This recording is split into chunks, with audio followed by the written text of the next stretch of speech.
The pace of population growth here in Werribee is being replicated right across the country in the outer suburbs of Melbourne, Sydney, Brisbane, Adelaide and Perth. Already 5.2 million people live in high growth areas where there's not enough local jobs, key workers have long and expensive commutes, where households have high levels of financial stress and less access to vital health services. Brendan O'Connor, how will the government end postcode discrimination for people in outer suburbs? Yeah, well, thank you. Thanks for the invitation, David, and thank you for the question, Bronwyn. And can I say, as a local member, I live not far from here, and as a local member, I deal with these issues. As a local resident, I deal with them as well. And I think you're right. This region has been exponentially growing over the last couple of decades. It's really the answer as to why Melbourne has grown so rapidly, if you look at Melton and Wyndham and other municipalities.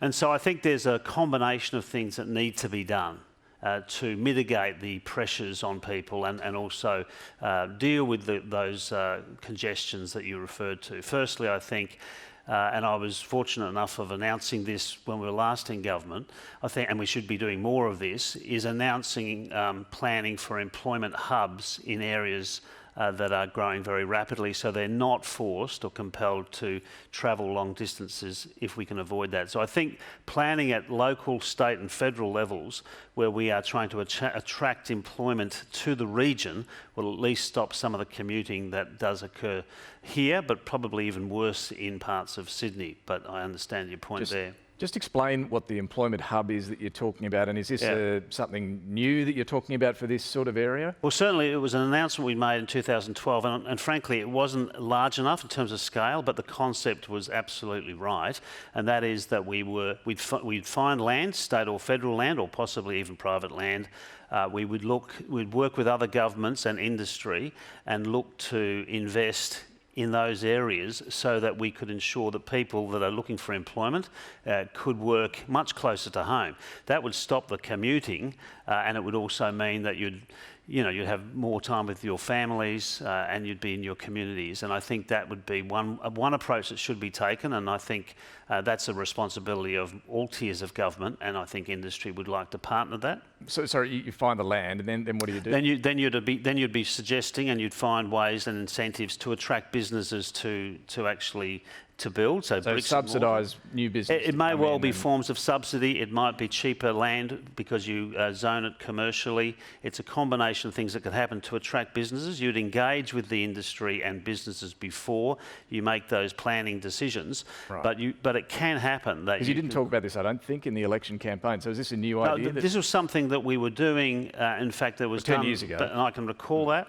And I just think more of that should have happened over the last decade in terms of Melbourne. And you're going to do it now? Well, I think that's something we should be exploring, and I think that's why I guess I'm responding to that question. Announcing something. And I'm not announcing anything, David, but I do think it's a really important thing that when we look to plan cities, and I do believe we need to plan them better. And as someone who lives in a fast-growing region, right, so you look at that and you might do something. I think that's something that should be done through a council of governments, through federal, state, and local governments, because of the different responsibilities that each tier of government have working with industry. That's one thing.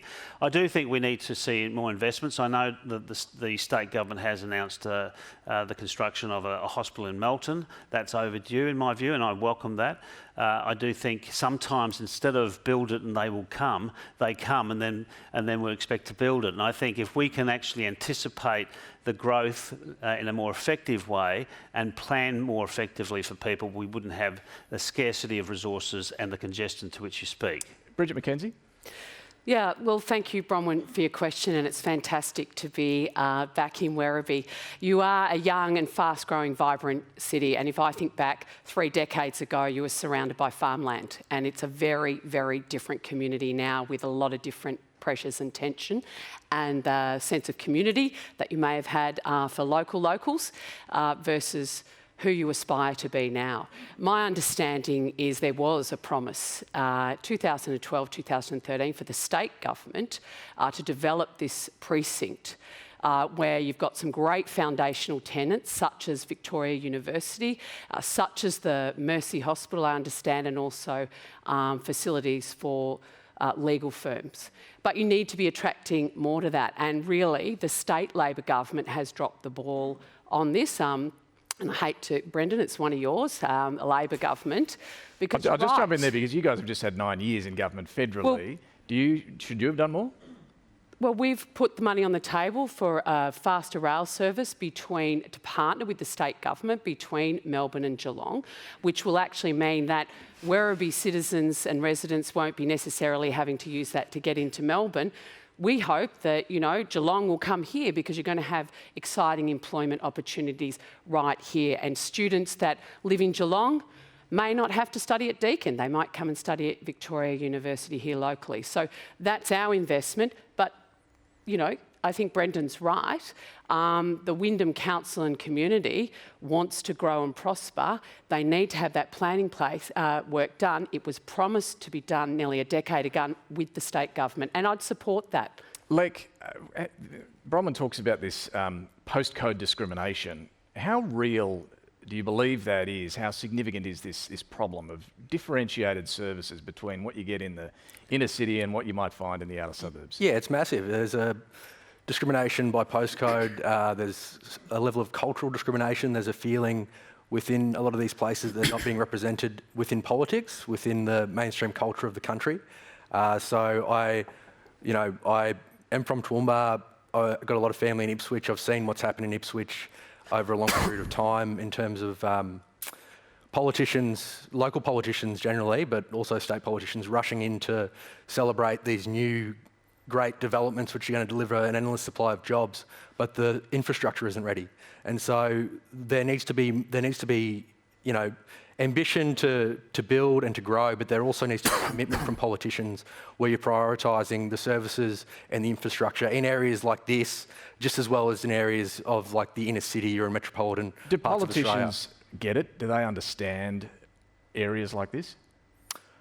Lots of politicians come from areas like this. I think it's when you have been in politics and you're dealing with a bunch of different issues and you're being hounded by different lobbyists, whether it be developers or so forth, it can be a quick fix to say we're going to approve this suburb, but there needs to be an equal commitment to make sure that the services that are being supplied here are of similar quality to other parts of Australia, And where this is the problem, isn't it? where they've been existing for a lot longer. So I understand that there's difficulties. It's hard, it doesn't happen overnight, but yeah, you can't have your cake and eat it too. Gabriela, let me ask you, there's this geographical divide that we're talking about, that Bronwyn's touching on, but there's also a generational divide too, isn't it? Because here we're talking about a lot of young families here in Werribee and in suburbs like this around Australia. How does that play out in terms of the generational divide? Yeah, so I think what's really important, and what I'm really sorry didn't come out in a lot of the election conversation, was a real conversation about intergenerational equity and the housing market. So we got an announcement very late in the election campaign about the super for housing, which I thought was pretty good. But I think we haven't had a conversation about actually how do we try and make housing more affordable through increasing the supply of housing in areas that are actually closer to the CBD. And that needs to be part of a much bigger conversation about the role of local councils in terms of approving those applications, or in terms of creating more medium-term density in a lot of those suburbs that are in the outer ring of the CBD. And Alexi, when we look at the growth, and a few people have touched on it already, here in the city of Wyndham, where we are, the population set to grow by more than 60% over the coming 20 years. Now, that's a lot of growth. Do you think services and some of the things that Bronwyn touched on are keeping up? Well, certainly services are very important to the small business community, just as they are to the residents as well. And touching on what we were saying before about the employment, it's definitely beneficial for small businesses to be able to use local people and to have that availability of employees. To have workers who are coming from miles away and arriving exhausted because they've spent an hour and a half on the train is not the best, and it's good to build a community. And so many times we see small businesses as the backbone of a community, building it up and creating that community. And this is what is so vibrant and wonderful about communities like this, is that through the differences and the different types of people that are within the community, multicultural, different ages, intergenerational, things like that, that's how we get those unique small business communities as well. But it's important that the services are there for small business too. And it was pleasing to see when Brendan was talking about planning. Well, we have to have small businesses as part of that planning phase. What is the strategy? Thinking about what is the strength of your small business community, even from the beginning, and how that can be grown upon. Let me just come back to you, Bronwyn. You're actually the CEO of the National Growth Areas Alliance, which I think represents councils from areas like this around the big cities across Australia. What's an example of the pressures that are being felt by people here and the services that are lacking? Well, we did some research after, well, not after the pandemic because it's still going, but we found that 20% of people are under severe financial stress. There's a real lack of mental health services. In a place like Werribee, there's on average 130 babies born every week. Now, where are their parents going to work? Where are they going to go to school? That's a primary school each month. And on top of that, the home builder incentive that came out, as an economic stimulus, it's important, but it's brought forward growth in the outer suburbs by 5, 6, 7 years, and there's no infrastructure planned to match it. Well, that's a good point. That's a lot of babies every week.